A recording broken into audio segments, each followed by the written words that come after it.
네, 정치부심 시청자 여러분 반갑습니다. 네. 오늘 김용민 PD가 긴급 휴가를 가게 돼서요. 예, 네. 제가 진행을 대충 맡기로 했습니다. 아, 김용민 TV가 휴가를 갔나요? 김용민 PD가 휴가를 가서 휴가를 갔죠. 예. 우리 방송인 황현 씨 오셨습니다. 안녕하십니까, 황현입니다. 예. 야, 이거 서태조 아이들이 서태지가 없는 거네요. 아, 그러니까요. 네. 예, 아이들만 있는 건데 네. 매우 불안한 상태로 운영을 하게 될 텐데. 예, 와, 오늘 진행 기대됩니다. 예, 뭐 열심히 해보겠습니다. 그래서 네. 아이들 중에서 YG도 나오고, 예, 아, 다 잘 되지 않았습니까? 좋은데요. 예. 예. 자, 우리 쉼없이 걸어 촛불을 만났다의 저자 최민희 작가님 나오셨습니다. 안녕하세요. 안녕하십니까. 어떻게 스테디셀러로 계속 잘 이제 올라가고 있나요? 5세 찍었습니다. 벌써요? 아, 5세. 그거 진짜 많이 찍으셨다. 요즘 같은 네. 불경기에 5세라는 건 사실 범접할 수 없는 숫자인데. 아니, 고샘은 한 만부? 네, 그 정도. 근데 실제로 그 출판사의 해당 팀이 요새 칭찬을 받고 있다는데 문제는 그게 아니고요. 네. 제 인터뷰어였던 김유진 네네. 민원연 이사가 책이 너무 안 나간다. 그 인세를 그 받기로 돼 있죠. 그러니까요. 그러니까 아주 저를 책 파는데 너무 소극적이라며 아주 질책을 해서 제가 할 수 없이 요새 모든 직함을 버리고 최민희 작가로 활동하고 있습니다. 실제로 뭐 베스트셀러 작가시고 제일 많이 판 건 몇 권까지 팔아보셨습니까? 25만 부. 25만 부. 그러니까 만 부는 지금 성에 안 차지. 사실. 저는 뭐 괜찮은데 김유진 이사가 거기는 25만 부 팔 걸 기대하고 지금 같이 한 그렇죠. 건데. 근데 그런 일이 없다고 합니다 요새. 아니, 25만 분이 몇 요즘 세를- 25만 부는 좀 쉽지 않죠. 이거는 황금빛 똥을 넣는 참고서를 써야 25만 그게 부. 참고서지. 요즘은 육아 참고서를 참고서. 참고서를 그렇죠. 써야 25만 예. 부. 우리나라 출판 시장 1위부터 30위 중에 그 참고서 만드는 데가 아닌 데는 딱 두 군데입니다. 예. 창비랑 어디랑 두 군데이고 나머지는 전부 다 참고서 회사인 걸 보고 제가 옛날에 이제 경악했던 적이 있는데 우리나라 현실 그렇고요. 참고서가 돈이 되긴 되나 봐요. 엄청 되죠. 그럼요. 교과서에 당연히 참고서 사야 만들면 참고서만 돈이 돼요. 그래요? 그렇습니다. 좋은 정보 감사합니다. 한번 참고서 쪽으로 한번 알아보도록 하겠습니다. 이미 예. 늦었습니다. 아, 자, 이제 정책위 의장도 그만두시고 완전한 자유인이 아직 그만두시지 않았습니다. 아직 안 그만두셨습니까? 자유인이 되시고 싶은 박원석 의원님 나오셨습니다. 안녕하십니까. 아니 사표를 냈는데 수리가 안 됐어요. 그래서 반려도 안 되고. 아니 반려된 셈이죠 반려. 그래서 아. 8월까지인데 임기를 단축해서 8월까지만 할 건데 그 사이에 뭐 정책위장 뭐 어떻게 하란 말이냐 그냥 해라. 그래서 그 사이에 어떻게 하란 말이냐는 제 사정은 아니고요. 이렇게 그렇죠. 얘기를 예. 했는데 욕만 먹었습니다. 그냥 쉽게 이왕이면 얘기하면. 그냥 그 당적도 다 없애고 자연인으로 좀 계시면 좋겠어요. 뭐 당적까지 없었죠. 이제. 아니 그러다가 이제 조금 있다가 당직만 안 맡으면 자연인. 민주당으로. 그렇죠. 예, 맞습니다. 아니 저는 아주 이분이 가장 민주당 입장에서 탐나는 늘 이 얘기를 제가 정치를 그만하겠습니다. 그렇게 이런 말씀드리면 매우 불쾌하실 것 같아서 저는 참도록 정치를 하겠습니다. 그만하겠습니다. 이런 결기를 은퇴 선언을 갑자기 하셨네요. 예, 뭐 어색한 분위기를 달래기 위해서 광고부터 시작하도록 하겠습니다. 그러시죠. 먹읍시다. 예. 본인 오늘 뭐 소개를 저요. 열린민주당 김성애 대변인입니다. 네. 반갑습니다. 예. 정당 대변인이 이 특정 시사 프로그램 진행을 하고 이래도 되는 거예요? 네, 괜찮습니다. 이 열린 민주당 안 될 것도 괜찮아요. 뭡니까? 예, 열린민주당 당원들이 다 이해해 주실 것이기 때문에 네, 네. 예. 뭐 댓글도 봐도 다 반응은 좋아요. 아, 나쁘지 않습니다. 이례적이네요. 진짜 대변인이 특정 프로그램 진행 맡는 거는 처음 보는 것 같긴 하네요. 그래 이제 광고까지 할 건데 그러니까요. 자꾸 그러면 예. 광고까지. 자, 설성목장 제주 한돈 특수부위 3종 덜미살, 뒷고기, 와. 황제살 이거 항정살. 강력 추천합니다. 2번 추천합니다. 대박이네요. 삼겹살과 목살 대신 이제 설성목장의 제주 한돈 특수 부위를 만나보시기 바랍니다. 강력하게 맛있고 파격적으로 저렴합니다. 제주 한돈 특수 부위 3종. 첫 번째 덜미살. 돼지의 목덜미에 숨어있는 부위로 꼬들살이라고도 합니다. 이름대로 적당한 지방에서 뿜어져 나오는 고소함과 꼬들꼬들한 식감이 일품입니다. 돼지 비계보다는 살코기를 더 선호하시는 분들께 추천합니다. 목살 느낌이지만 식감은 훨씬 쫀득합니다. 덜미살 단품 300g 9,900원, 3팩 세트 900g 26,200원, 12% 추가 할인이고요. 3종 모듬 덜미살 뒷고기 황제살 하면 22,500원, 그러니까 12% 추가 할인이 된다고 합니다. 그다음에 두 번째 그게 어느 거죠? 이 중에서? 이거? 이거 아닙니까? 이거. 요거? 요게 썰려 있는 건 황제살이고요. 요게 덜미살? 이거. 덜미살. 뒷고기. 뒷고기. 요게 덜미살. 아, 약간 목살 같은 거 있잖아. 이게 황제 아 진짜 이게 소리가 진짜 그런 이 꼬들꼬들한 소리가 나요. 예.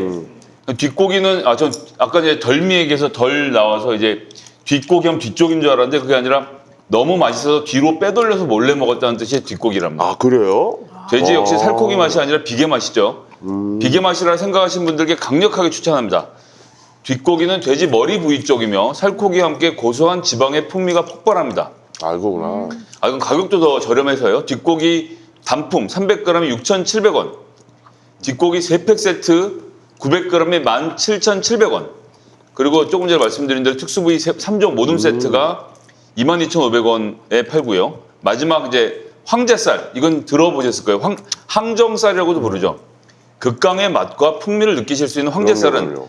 돼지 한 마리에서 250g. 정말 소량이네요. 250g 정도의 소량만 생산되는 특수부위 중에서도 특수부위입니다.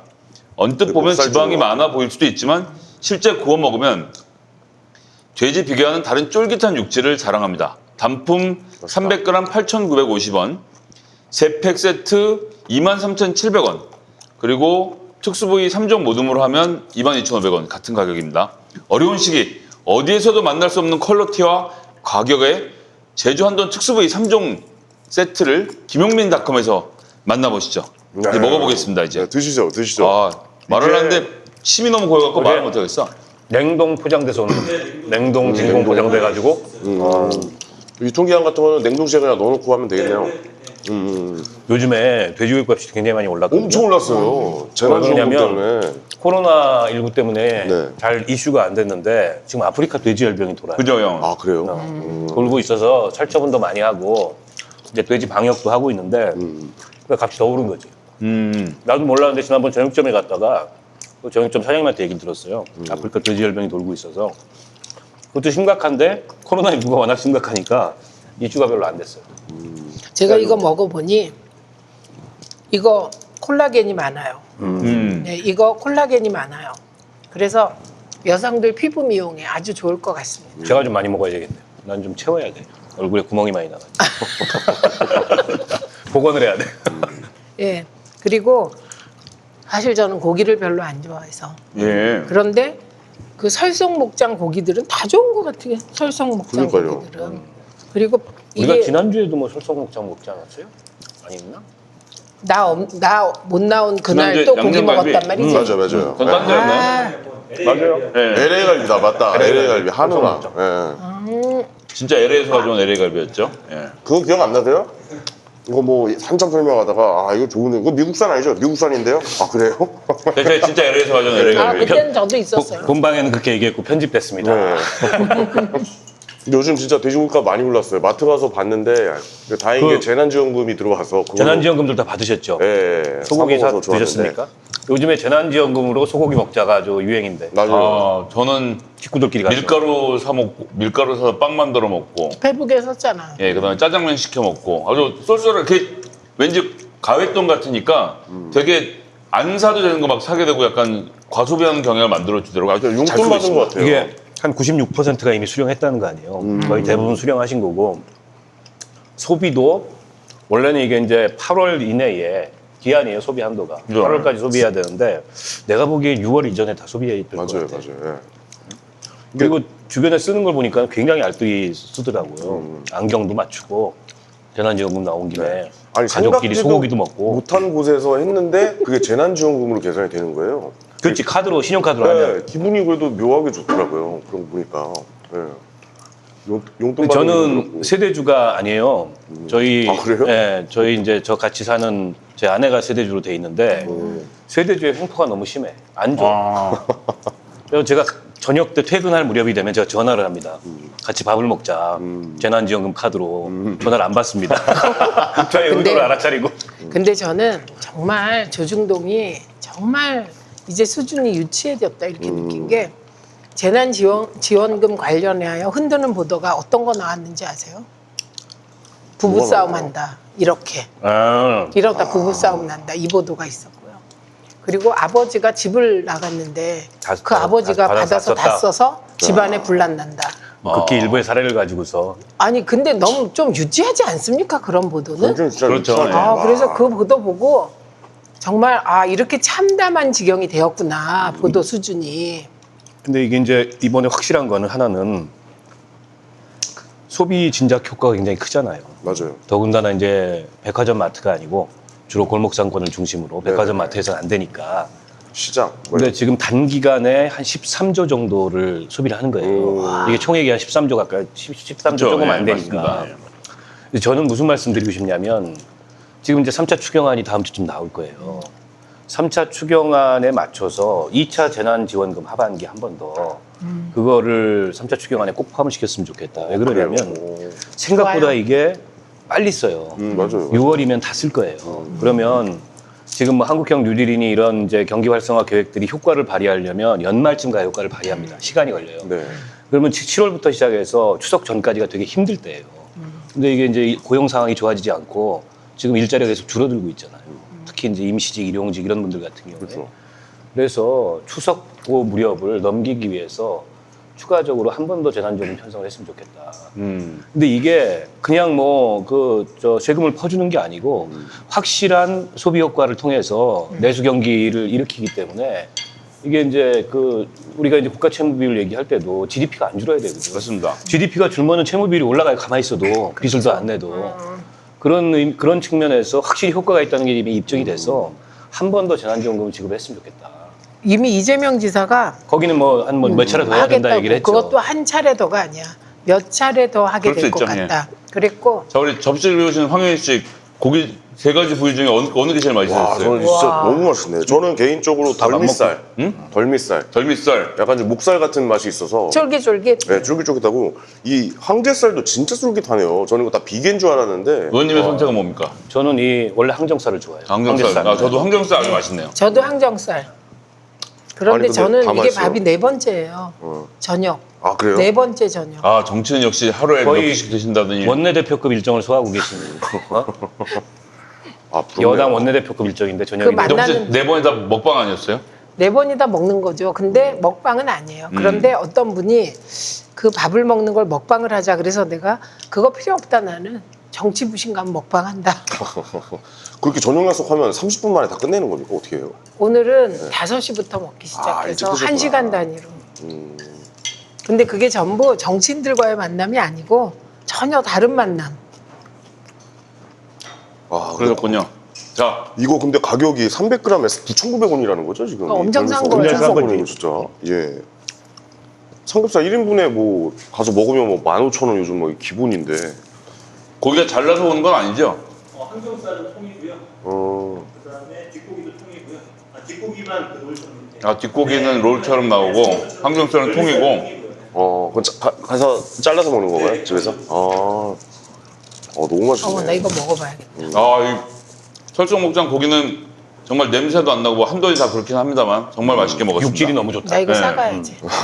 씹는 맛있어서 근데 싸가야지. 진짜 쿰쿰한 냄새 하나도 안 나요. 돼지 그 노린노릇한 방송만 냄새 아니면 있잖아요. 더 먹고 싶은데 아, 찜, 벌써 찜. 9시 22분이라 다음 광고를 해야 또. 찜에서 싸가야지. 너무 맛있다 진짜. 자, 이제 정치부심 시작해 보겠습니다. 오늘 네네. 뭐 제가 진행을 처음 맡아서 좀 어설프게 할 건데요. 예, 얼른 하고 남은 시간 동안 좀 열심히 해보겠습니다. 첫 번째는 저희 오늘 청와대에서 문재인 대통령과 그 두 원내대표가 회동을 했습니다. 뭐 비교적 마찰 없이 잘 끝난 것 같은데 어떻게들 평가하시는지 말씀을 좀 먼저 들어봤으면 좋겠는데요. 우선 사람 수가 적었어요. 저는 그게 가장 큰 특징 같아요. 그러니까 그게 그만큼 연동형 비례대표제를 도입해서 우리가 처음에 이제 그런 만남을 연상한 건 적어도 3-4명의 원내대표랑 만날 거라고 네네. 생각했는데 그래서 저는 그 장면이 굉장히 생각을 많이 하게 만들었어요. 아, 세 분이 만나시네, 이 부분이. 그래서 보는 순간 머릿속이 좀 복잡해졌어. 그다음에 주호영 원내대표가 보면요. 센 말도 되게 부드럽게 하세요. 그리고 얼굴이 부드러우세요. 그러니까 할 말 다 하면서 이게 그 분위기가 험악해지질 않게 만드는 독특한 능력이 있는데 김태년 원내대표가 받아치는 거 보면 이분도 또 그러세요. 사실은 그렇게 안 할 거면서 그렇게 할 듯이 말을 아주 잘하죠. 그래서 일단 보기에는 괜찮았던 그런 회동이었던 것 같습니다. 민주당이 얻어갔다고 할 수 있는 것이 뭐가 있을까요? 그냥 평화로운 분위기가 잘 진행됐다? 네, 그런 거고 그냥 상견례 정도? 네. 네, 그 정도였고 사실 지금 이제 원구성이 최대 쟁점이잖아요. 그런데 그걸 이제 대통령 앞에서 그런 문제에 대해서 날선 대립을 하기도 어렵고 뭐 그래서 되게 무난한 회담이었다. 정의당 입장에서는 원내대표가 또 참석을 못하신, 초대를 못 받으신 상황이었는데 어떻게 평가하시는지. 그렇죠. 이게 문재인 정부 들어서 청와대의 그 대표 회동이나 원내대표 회동에 정의당이 그동안에 빠진 적이 없었죠. 그리고 이제 교섭단체가 기준이 아니었기 때문에 그때는. 근데 이제 지금 21대 국회 지형이 이렇게 되다 보니까 자연스럽게 다시 양당제로 회귀하는 그런 모양새 회동이 됐는데 저희 입장에서는 뭐 아쉽고 또 뭐 여러 가지 이제 심경도 좀 복잡한 그런 거라고 보고 그러나 이제 국회에서 협치라는 건 뭐 지난 그 20대 국회 내내도 그랬지만 모든 정당과 하는 겁니다. 모든 정당 간에 네. 하는 거고 그러나 이제 이번에 여당이 워낙에 압도적인 의석을 얻다 보니까 다른 그러니까 교섭단체 이외의 비교섭 단체들까지 그 회동에 넣어서 할 필요를 별로 못 느낀 거죠. 이전에는 사실은 좀 의석수도 부족하고 단독으로 같이 과반이 또 안 됐으니까. 같은 편으로 했었어야 되고. 예. 그리고 당시에 이제 자유한국당이 워낙에 발목 잡기를 심하게 하니까 그랬죠. 예. 그 구조 내에 집어넣어서 그때도 자유한국당이 양자 회동을 끊임없이 요구를 했어요. 황교안 대표 시절에 계속 영수회담 얘기를 했잖아요. 이제 그렇게 운영을 해왔는데 아무튼 뭐 국회 개원 앞두고 뭐 당연한 수순의 만남이죠. 대통령이 여야 원내대표를 만나서 뭐 국회 협치도 당부하고 또 지금 여러 가지 21대 국회 개원하자마자 추진해야 될 과제들이 있잖아요. 공수처 후속 법안들도 그렇고 그다음에 지금 코로나19 이후에 지금 3차 추경도 예고되고 있는데 경제 상황에 대한 관리도 그렇고 아마 그런 거를 원론적인 수준에서 당부를 했을 거고 또 야당 원내대표 입장에서는 상대방의 이제 카운터파트인 여당 원내대표야 자주 만나지만 대통령을 자주 만나기는 그렇게 쉽지 않아요. 그러니까 아마 오늘 만난 김에 본인이 평소에 하고 싶었던 얘기들을 다 했을 거고 주호영 원내대표가 좀 아까 최민희 의원도 말씀하셨지만은 굉장히 부드러운 분이에요. 그리고 보수적임에도 불구하고 좀 합리적이다 이런 평가를 받고 또 이분이 이제 판사 출신인데 네. 아는 것도 굉장히 많아요. 논리도 있고. 그래서 아마 뭐 대화가 잘 됐을 거라고 보고 뭐 정무장관이나 특임장관 신설에 대해서는 긍정적인 검토해보자 뭐 이런 얘기 검토해보자는 의견도 교환했다고 하고 다만 이제 오늘 회동은 회동이고 실제 원구성부터 시작해서 이 21대 국회 초반이라 하면 여기서 이제 올 정기국회 종료 시점까지가 아마 초반일 텐데 진짜 어떻게 달라진 모습을 20대 국회가 달라진 모습을 보이느냐. 네. 그리고 특히 미래통합당은 지금 비대위인데 그 김종인 비대위원장 체제에서 뭔가 혁신 이런 걸 지금 계획하고 있는 거 아닙니까? 체질 개선 이런 거를 정말 달라진 모습을 보여줄 수 있느냐는 뭐 지켜봐야죠. 그 이제 원구성 얘기 나오니까 저 이제 궁금한 것은 이렇게 윤호중 사무총장이 뭐 까짓 거 안 되면 선거 한번 할까 이런 얘기를 꺼냈어요. 그래서 이제 뭐 어쨌든 국회법상으로는 선거를 통해서 상임위원장을 뽑게 돼 있고 16개 상임위를 민주당이 다 가져갈 수 있다는 뉘앙스의 발언을 했고 사실 재밌는 건 주호영 원내대표도 원내수석 부대표 시절에 그때는 이제 2008년에 2008년에는 그때는 무슨 당이었죠? 당이 거기 이름을 사실 바꿔서 2008년이면 한나라당입니다. 한나라당 시절에는 원내수석 부대표를 하면서 거기가 과반이 넘어서 미국도 다 그렇게 하는데 16개 상임위를 전부 다 가져가는 게 맞지 않느냐 이런 얘기를 꺼냈는데 윤호중 사무총장의 발언은 뭐 이제 포커용어로 하면 블러핑인가요? 아니면 진짜로 그렇게 해볼 생각이 있는 건가요? 아니 근데 저는 그게 주호영 원내대표만 과거에 얘기했던 게 아니고 홍준표 의원도 그 얘기를 몇 번을 했어요. 최근에도 했어요. 과거에도 했고 최근에도 했어요. 그게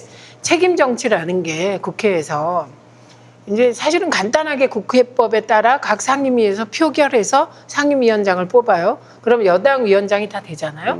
그렇게 되고 확실하게 책임지고 확실하게 심판받고 뭐 이렇게 해보자. 그게 머릿속에서 생각하면 쌈박하죠.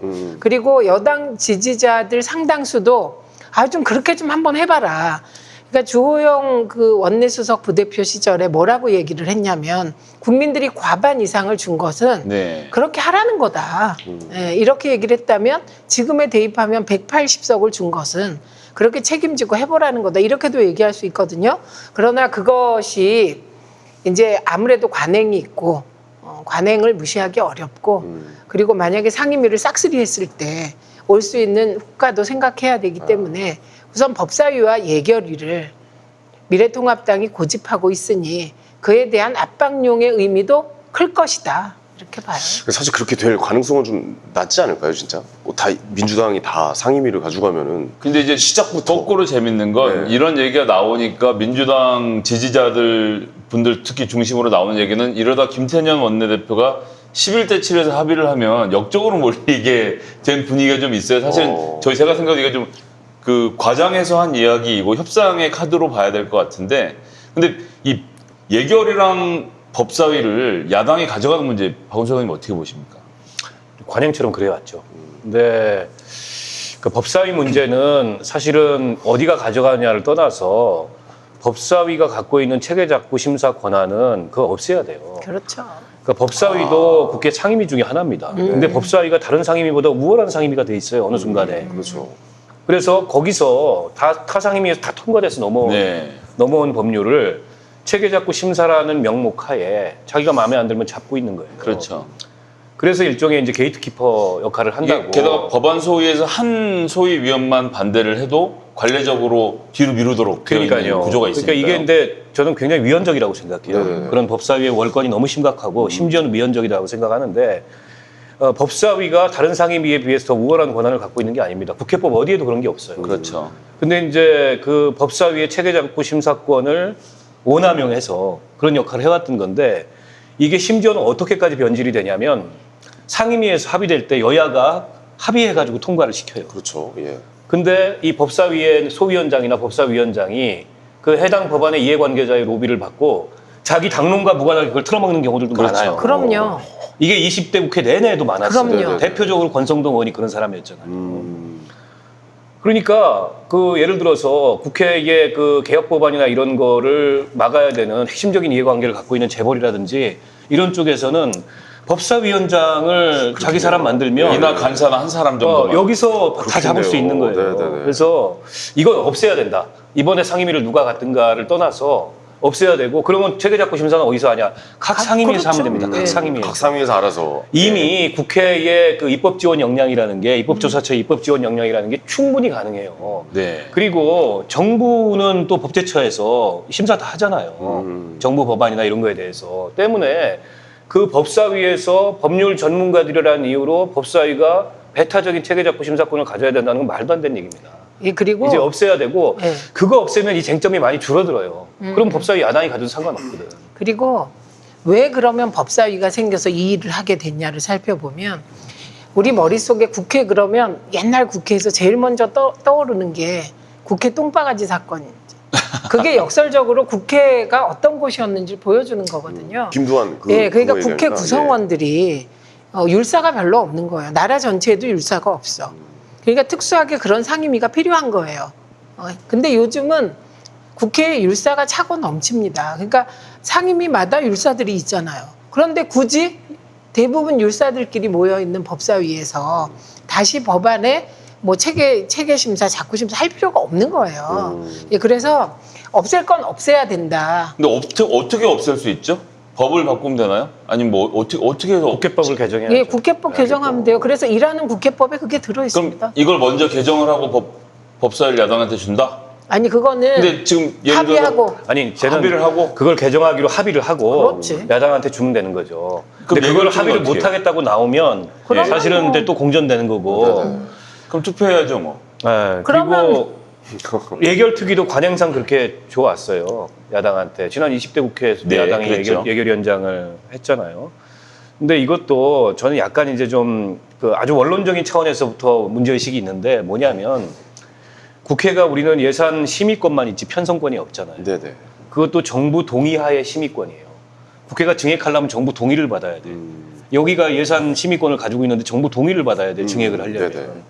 그래서 굉장히 사실은 행정부 권한에 비해서 국회 권한이 미약하고, 그래서 저는 그게 헌법 아마 52조 53절 겁니다. 그게 국회 이 법안 발의권하고 예산 편성권인데, 아예 미국 의회처럼 국회가 예산 편성을 해야 되고, 그래서 그 예산 편성하는 권한을 아예 국회 내에 전문 기구를 두고, 그러면 사실은 그 명실상부한 그런 예결위원회가 되죠. 지금은 예결위 권한이 매우 제한돼 있는데, 근데 이게 야당이 예결위를 하다 보면 무슨 문제가 있냐면, 아까 이제 책임 정치라는 차원에서 뭔가 이게 정부가 공약도 이행을 해야 되고 뭘 해야 되는데, 번번이 이게 예결위에서 제동이 걸리거나 단지 발목이 걸려. 잡히거나 예. 삭감 의견이 올라오거나, 심지어 이제 김재원 의원이 지난 하반기에 예결위원장인데 예산 심사를 막 보이콧하거나. 그러니까요. 예. 그래서 저는 오히려 반대예요. 법사위는 야당한테 줘도 되는데 예결위는 그 책임 정치라는 차원에서 여당이 하는 게 맞다. 저는 그렇게 봅니다. 근데 최 이제 의원님 어떻게? 그게 예. 그 상황적 요인이 작용하는데, 지금 검찰 개혁을 그나마 이제 이런 제한적인 거라도 완성시키려면 공수처를 만들어야 되잖아요. 그러려면 인사청문회법을 통과시켜야 되잖아. 그럼 그 인사청문회법이 이제 운영위원회에서 국회법을 통과시켜야 네. 되거든요. 근데 운영위원회에서 국회법이 통과되더라도 야당이 법사위원장을 차지하고 옛날처럼 막아버리면 이 법이 통과 안 되면 공수처 안 만들어지는 거예요. 그러니까 그런 구상을 생각하면 법사위를 양보하기 어려운 거죠. 그런데 여기에 이제 타협안이 있을까를 생각하게 되잖아요. 타협안. 그럼 선진화법에 따라서 이제 그 선진화법과 상관없이도 할 수 있지만, 선진화법에 따라서 법사위에 일정 기간 이제 계류하는 기간을 뒀잖아요. 마찬가지로 법사위에 법안이 계류하는 시간을 여야가 합의해서 정하는 거죠. 그건 이제 체계 작구 심사권을 폐지하고 그러니까 예를 들면 한없이 잡을 수도 있잖아요. 그렇죠. 그러지 못하게 뭐 일정하게 상임위에서 통과한 법은 며칠 내에 통과시킨다. 그게 뭐 지금 90일이죠.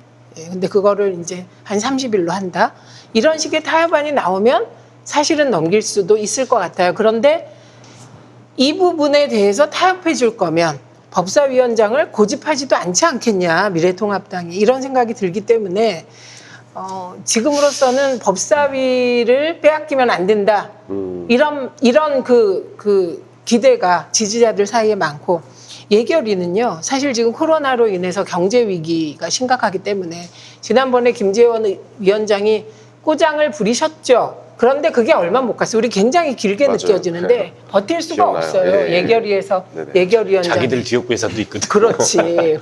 그래서 거꾸로 생각하는 의견이 지금은 조금 다수인 것 같아요. 지지자들은. 그럼 법사위는 가져가고 예결위는 주고. 네, 그런 이런 식의 식으로? 얘기. 그런데 아니, 지금으로서는 그냥 표결해라, 상임위에서 위원장. 뭐 이런 뭐 얘기. 이제 협상용 얘기일 거라고 보고, 지금까지 이제 관행이 있기 때문에. 어렵죠. 그러니까 18대 국회 때는 거의 반대 상황이었잖아요. 그렇죠. 그때 민주당이 그렇죠. 80몇 석밖에 예, 안 됐어요. 근데 그때도 이제 상임위원장을 나눠 가졌거든.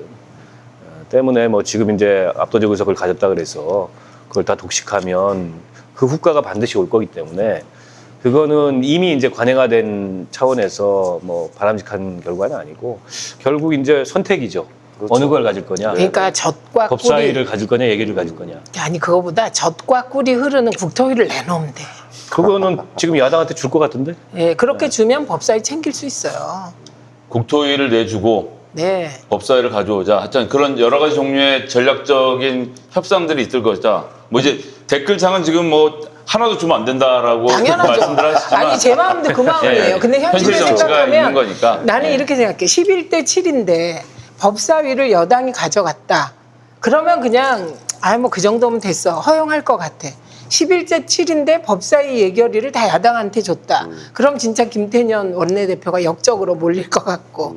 11 아니 지금 이제 표결하자는 얘기 나온 거는 두 개를 다 주진 않겠다는 얘기잖아요. 그렇죠. 하나는 반드시 가져와야 된다. 근데 이제 오늘 문재인 대통령과 두 원내대표 회담에서 대통령께서 하신 말씀 중에 제 귀에 딱 와서 박힌 거는 공수처 7월에 만들어야 된다라는 얘기가 있었어요. 그러니까 법사위 지켜라라는. 예, 뭐 이제 전 이제 그렇기 때문에 공수처 설치와 관련돼서는 어떠한 양보도 없이 밀고 나가야 되는 상황으로 좀 그렇네요. 봐야 되지 않나 7월에 싶은 생각이 들고요. 법사위 가져와라네요. 뭐 네. 원래 예상이 7월이에요. 아 그렇군요. 그 이제 뭐 정당 대표들에게 대통령이 전화를 하는 것은 일상적인 정치행위고 열린민주당 대표에게 한 것도 마찬가지 정치행위였는데 그런 와중에 또 이제 뭐 최강욱 대표가 먼저 사법개혁을 꺼내기도 했지만 거기에 열린민주당 역할이 있다라고 말씀하신 것도 마찬가지로 검찰개혁과 관련돼서는 타협 없이 진행해야 된다라는 전 대통령의 좀 강한 의지를 읽을 수 있는 대목이 아닌가 싶어서요.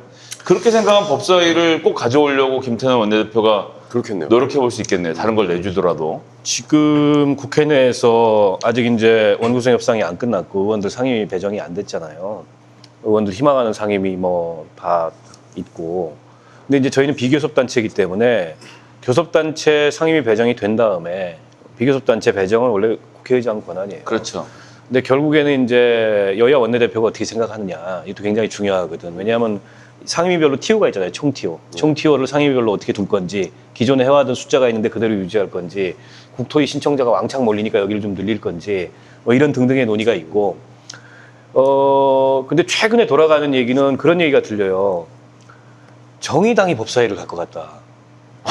이런 얘기가 저희 쪽에 살살 들려옵니다. 법사위원장을요? 아니 법사위의 네. 의원이 의원이. 법사위원장은 아니고 그 얘기는 무슨 얘기냐면 비교섭 몫이 하나 정도 있을 거예요 법사위에. 그래서 지금 여론은 특히 이제 열린민주당 지지자들은 최강욱 이 의원 당 대표가 가야 된다라는 여론이 많은데 이게 이제 뭐 이해관계 충돌이다 이런 의견이 한편에서 있잖아. 그래가지고 우리는 사실 법사위를 갈 마음이 없어요 지금. 갈 만한 사람이 없고. 네네. 그래서 희망 사항도 없어 보니까 의원들 중에 아무도. 네. 근데 이상하게 떠밀려서 법사위를 갈지도 모르겠다. 이렇게 공개적으로 말씀하셨으니까 우리 박병석 국회의장께서 잘 고려하셔서 이런 비교섭단체로 한 자리가 오면 이런 불길한 열린민주당 얘기가 가져가면 되겠죠. 들리고 있어서 아니 법사위는 굉장히 중요해요. 중요하죠. 우리가 가려고 하는 의원이 있거나 또 그 의원의 의정 활동을 우리 법률가는 없으니까 네. 서포트할 만한 그런 그 스텝 역량이 있으면은 가도 되는데 갈 사람이 의원들 중에 없군요. 희망자가 없고 그 지금 스텝, 가서 지금 입장으로서는 정의당은 가도 빛이 날 상임위가 아니다고 생각하시는 거 아니에요? 황당해지는 거죠.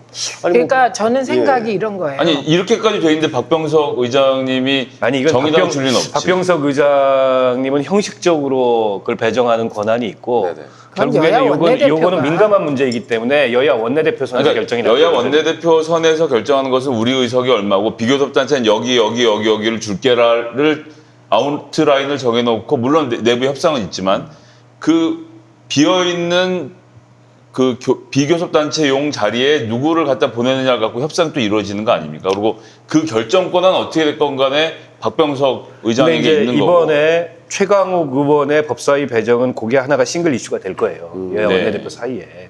왜냐하면 지금 반대하고 있잖아 미래통합당에서는. 아니 근데 그래서 이게 아니 저는 뭐 최강욱 의원을 법사위에 배치하는 거에 대해서 저희는 아무 입장이 없어요. 뭐 해도 된다고 생각해. 아 그래요? 근데 엉뚱하게 그게 정의당으로 튈 것 같아서 지금. 아니 근데 이게 이런 문제예요. 예를 들면 홍모 의원이라고 있었어요. 상고법원과 관련하여 로비를 받았다는 의혹을 받는 미래통합당 쪽 법사위원이었습니다. 홍모표잖아요. 예, 홍모표입니다. 근데 이분은 정치자금법 위반으로 기소도 늦게 됐고 재판도 늦게 돼서 임기 4년을 꽉 채워요. 그렇죠. 그리고는 지금 항소심을 기다리고 있습니다. 임기 4년 다 채우고. 이런 일이 벌어졌을 때 민주당에서 야무지게 문제 제기하는 걸 못 봤어요. 이게 말이 됩니까? 거꾸로 권모 의원도 마찬가지였어요. 법사위원장까지 하셨어요. 자기 그냥 문제가 권성동이라고 얘기해요. 아니 저는 무서워서 너무 당해서 예, 저 심재철 당하는 의원 건데 이거 온 국민이. 심재철 의원이 고소했다고 얘기했잖아요. 예, 그래서 그랬죠.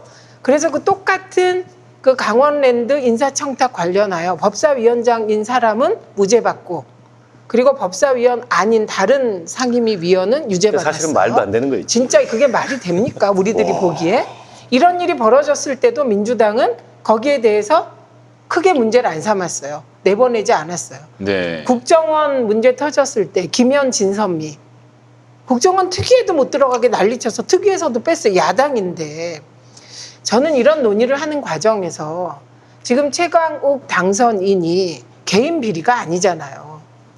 그리고 사실 그 기소 내용이 웃기는 거 아닙니까? 역사상 최초의 기소죠. 예, 그런데- 인턴 증명서 써줬던 기소란. 네, 그런 이상한 기소를 당했는데도 형식 논리만 남아서 기소를 당한 사람이니까 이 사람은 법사위 들어가면 이해충돌이다. 저는 이거는 진짜 너무한 상황이라고 생각을 합니다. 그래서 만약에 개인 비리, 예를 들면 정치자금법으로 아예 걸려버렸다. 이런 사람을 빼야지. 그런 사람들은 계속 놔두고 이런 정치적인 그 공작 수사라고 저는 생각하거든요. 검찰의 조국을 잡기 위한 그 부분은 이런 것 가지고 이해충돌이라고 하는 건 저는 너무하다고 생각합니다. 그런 공작 수사기도 하고 검찰이 청와대 인사에 개입하는 거죠. 너는 기소니까 청와대에서 나와. 이런 거고 국회에 들어 너는 우리가 기소할 거니까 법사위 가지 마. 이렇게 하는 건데 우리가 검찰을 휘둘리는 거는 사실은 맞지 않는 얘기이기 때문에. 그리고 지금 최광우 당선인이 검찰개혁의 상징이세요. 저런 분이 법사위에 안 들어갔다 혹은 못 들어갔다. 그러면 이건 이 상황이 너무 정말 당황되지 않습니까? 전 뭐 민주당이 당연히 최강욱 당선자를 법사위 배정을 해줄 거라고 또 그렇게 생각하고 있습니다. 김기현 당선인하고 황운하 당선인 건도 있어요. 그러니까 그 둘의 경우 저는 어떻게 생각하냐면 그 소위 김기현 전 시장 주변 비리에 대해서 검찰이 굉장히 온정적으로 수사를 하다 말았다. 저는 이렇게 판단을 합니다. 그리고 황운하 당선인은 사실 이해할 수 없는 일로 지금 또 기소를 당한 사안이거든요. 그러니까 이게 야당은 미래통합당 쪽은 왜 그런지, 그러니까 뭘 해도 되고 이 민주당 쪽 크게 보아 열린우리당까지 이쪽은 뭐 요만한 게 있으면 안 되고 이건 좀 바꿔야죠. 그건 아닌 것 같습니다. 네, 이제